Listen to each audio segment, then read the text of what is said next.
The first time she laughed at him, it was in the back seat of her own luxury car, under the glow of city lights reflecting off glass towers worth more than most people's lifetimes. She didn't know that the quiet man gripping the steering wheel, her single dad driver with the worn leather shoes and careful posture, would, in less than 24 hours, become the only reason her company didn't collapse under the weight of a $1.02 billion mistake.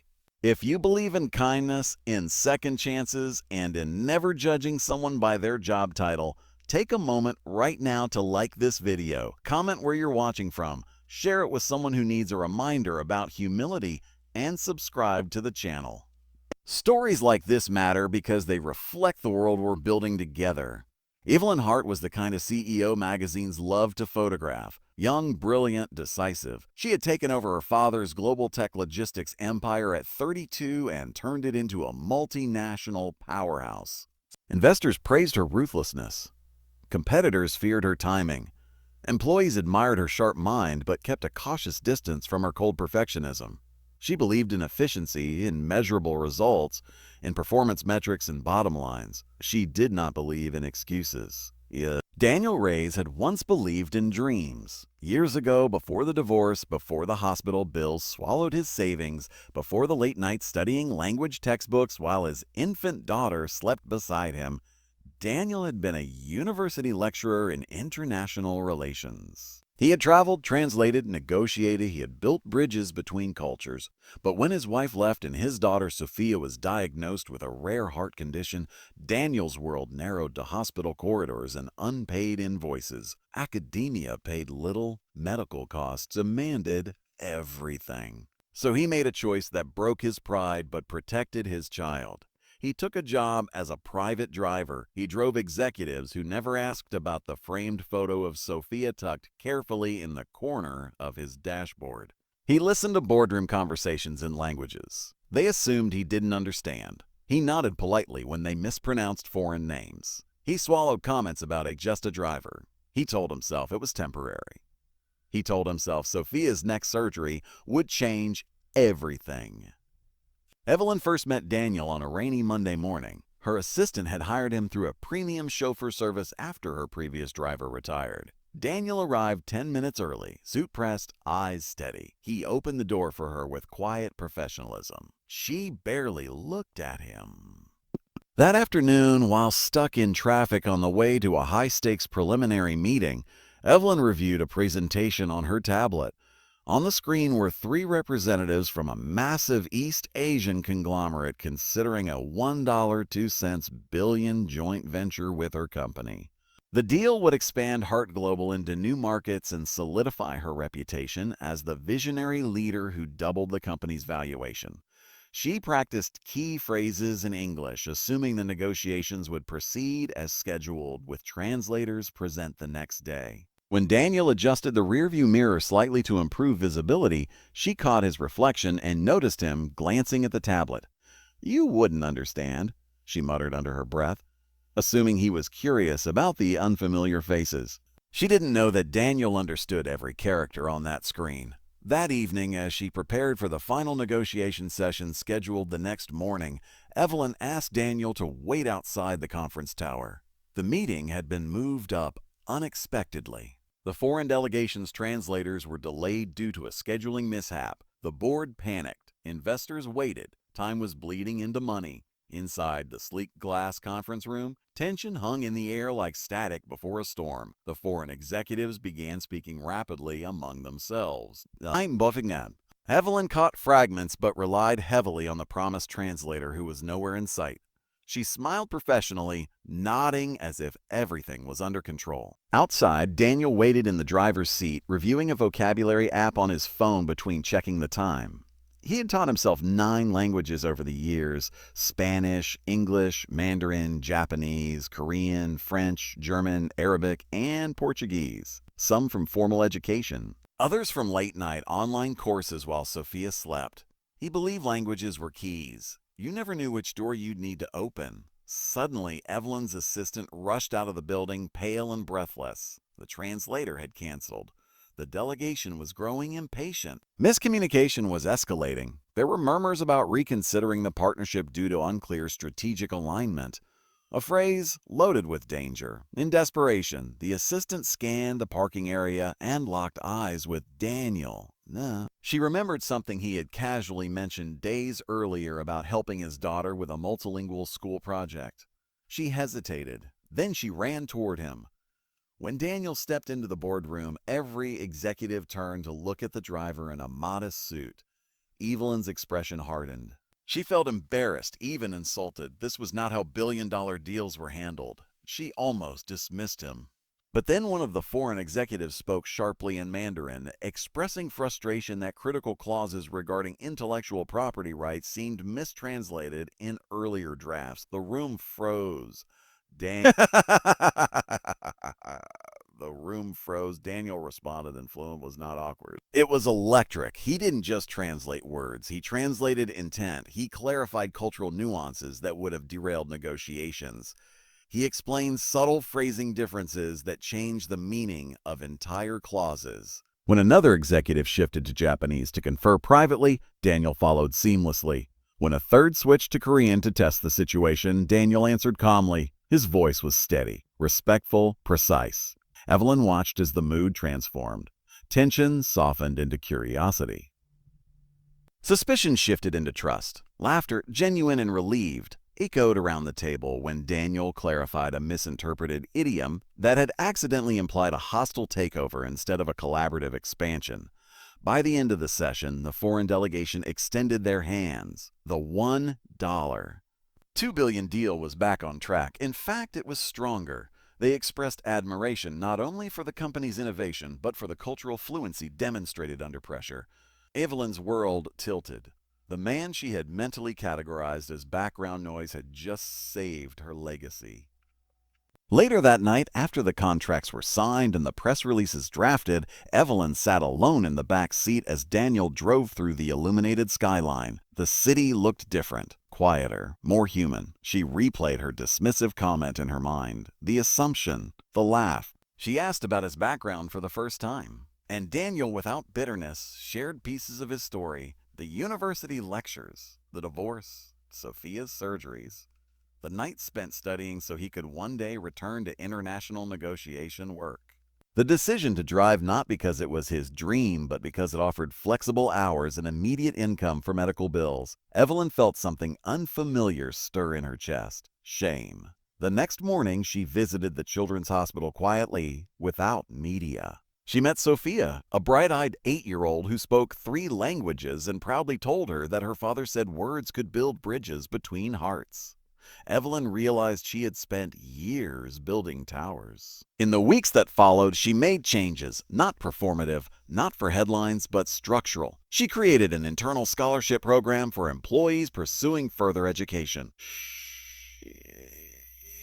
She implemented a talent recognition initiative that encouraged staff at every level to share hidden skills. She personally funded a multilingual community outreach division inspired by Daniel's cultural fluency. And she offered Daniel a position, not as a driver, but as Director of International Cultural Strategy. He hesitated at first, worried about stability for Sophia, but Evelyn ensured healthcare coverage and flexible hours were part of the contract. Daniel accepted not because it was redemption, but because it was alignment with who he had always been. Under his leadership, Heart Global expanded not just financially, but relationally. Partnerships flourished because negotiations were no longer transactions, they were conversations. Employees began sharing untapped talents. A warehouse worker fluent in Arabic helped secure a Middle Eastern supplier. A receptionist with a background in Brazilian law streamlined compliance processes. The company culture shifted from hierarchy to humanity. In the audience, Daniel sat beside Sophia, who wore a small heart-shaped pin from her latest successful surgery. The applause that followed wasn't for profit margins, it was for perspective. Before we reach the end of this story, I want to ask you something special. If you've ever been underestimated, if you've ever worked a job that didn't reflect your true potential, comment the word Abridja below. Let's show how many quiet strengths are watching right now. Success, Evelyn learned, isn't just about being the smartest person in the room. It's about recognizing the brilliance already there. It's about humility. It's about understanding that the person holding the door might also be holding the key to your future.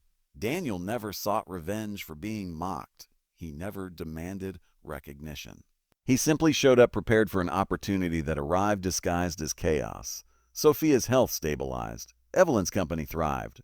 But more importantly, a culture of respect replaced one of silent assumptions. And somewhere between city lights and boardroom tables, a CEO who once measured value in billions began measuring it in bridges built between people. If this story touched your heart even a little, please like this video, share it with someone who needs encouragement, and subscribe for more stories that remind us of what truly matters. Your engagement helps these messages reach further than any billion-dollar deal ever could. Because sometimes the greatest returns don't show up on balance sheets. They show up in second chances. The applause that night echoed long after the ballroom emptied. But real change is never proven in celebration. It is tested in crisis. 3 months after the anniversary gala, Hart Global faced a storm that no press release could soften. A rival corporation leaked rumors accusing the company of exploiting regulatory loopholes in a new European expansion. Stock prices trembled. Investors demanded emergency meetings. International partners began asking cautious questions. Evelyn felt the old instinct rising inside her, the instinct to tighten control, to issue sharp directives, to shield herself behind legal teams and polished statements. Fear whispered that reputation could evaporate overnight. But this time she did something different. She called Daniel, not as a subordinate, not as a driver, but as a strategist. By then, Daniel's impact on the company was visible everywhere. Conference rooms once dominated by rigid agendas now began with brief cultural briefings.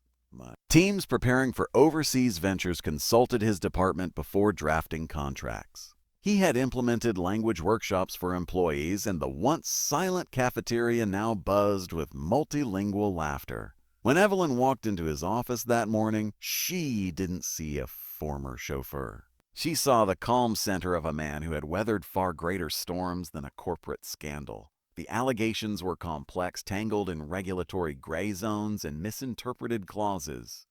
European media had translated internal documents incorrectly, framing standard procedures as deliberate manipulation. It was déjà vu of the near disaster during the $1.02 billion deal, except this time, the stakes included public trust. Daniel studied the documents quietly. He recognized the problem almost immediately. A regional partner had issued a statement in French that carried a subtle but devastating mistranslation when picked up by English-speaking journalists. The phrasing implied intentional circumvention rather than compliance within evolving policy frameworks. A nuance. A single linguistic shift, but nuance is everything. Instead of reacting defensively, Daniel proposed something radical: transparency through dialogue. Not just legal rebuttals, but multilingual press briefings led by the company's own cross-cultural team. They would clarify terminology, provide side-by-side translations, and invite regulatory bodies into open discussion. Some board members resisted. It felt vulnerable, risky. Corporations were supposed to appear infallible. Evelyn listened, and for the first time in her leadership career, she trusted instinct over ego. The press conference was unlike anything Hart Global had done before. Instead of a single spokesperson reading a rehearsed statement, Daniel stood alongside legal experts and regional representatives. He addressed each media outlet in its native language. French journalists heard him clarify the contested statement in flawless Parisian cadence. German reporters received detailed explanations of compliance structures. Arabic financial correspondents were greeted respectfully in their own tongue. The room shifted from confrontation to curiosity. Questions became conversations. Within days, headlines changed tone. Analysts praised the company's transparency. Regulators acknowledged the misinterpretation publicly. Stock prices stabilized, then rose stronger than before. What could have been a catastrophic spiral transformed into a demonstration of integrity. But the true transformation was internal. Employees watched as their CEO chose humility over pride, collaboration over control. They saw a former driver become the architect of corporate diplomacy. And something inside the company healed. Late one evening, after the crisis had settled, Evelyn found Daniel sitting alone in the dimly lit cafeteria, reviewing a hospital bill on his tablet. Sophia's next procedure was approaching. Oh, no tech, wait. Even with insurance, costs accumulated like quiet waves. Without fanfare, Evelyn sat across from him. She remembered the first time she had assumed he wouldn't understand. She remembered the arrogance she once wore like armor. And she remembered the day she met Sophia, the little girl whose heart required surgeons but whose spirit required nothing but love. The following week, Heart Global launched the Sophia Initiative, a corporate foundation dedicated to supporting children with complex medical conditions whose parents worked hourly or gig-based jobs. It wasn't branded with Evelyn's name.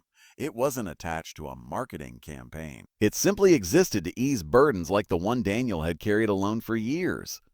When Sophia underwent her surgery, half the company donated paid leave hours anonymously so Daniel could remain by her side without financial strain. Nurses at the hospital whispered about the father who spoke to his daughter in Spanish, then comforted another child in Mandarin, then reassured a worried mother in Arabic, all while waiting for updates about his own child.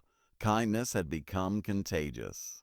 Months later, Sophia recovered stronger than ever. Her laughter filled their small apartment, echoing off walls that once felt heavy with worry.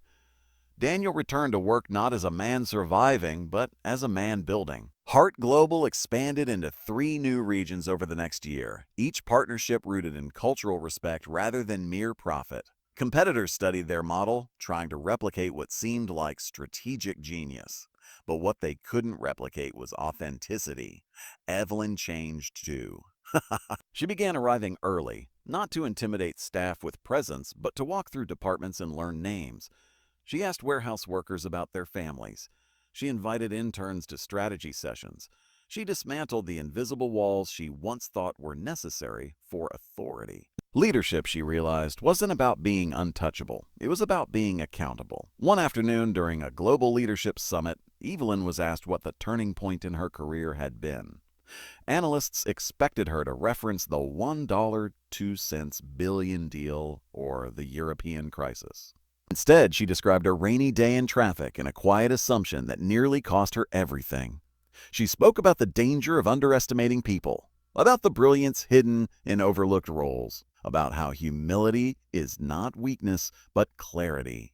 In the audience, Daniel listened, his expression steady as always, but Sophia, now healthier and taller, squeezed his hand proudly. There is something powerful about being seen, not for your title, not for your salary, but for your soul.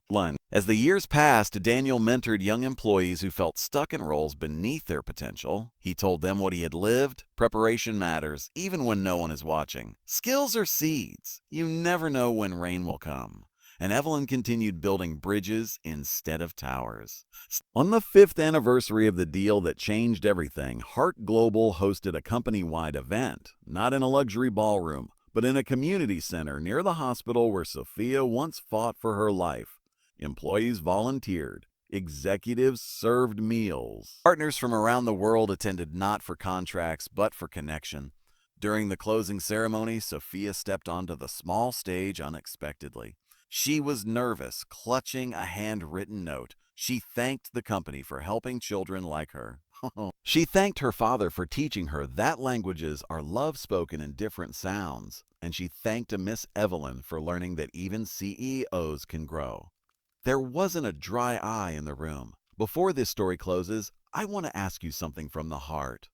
If you've ever judged someone too quickly, or if you've ever been judged unfairly, leave a red in the comments. Let's remind each other that growth is possible on both sides. Because this wasn't just a story about a deal saved by 9 languages. It was about a man who refused to let hardship shrink his brilliance. It was about a woman who had the courage to admit she was wrong. It was about a company that discovered profit without humanity is hollow. And it was about a little girl whose fragile heart strengthened an entire corporation. If this story moved you, if it reminded you to look twice at the quiet person in the room, please like, share, and subscribe. Your support helps stories of dignity and second chances reach people who might need hope tonight. Sometimes the most powerful voice in the room is the one we almost ignore. And sometimes the greatest deal we ever make isn't worth billions. It's the decision to see each other clearly.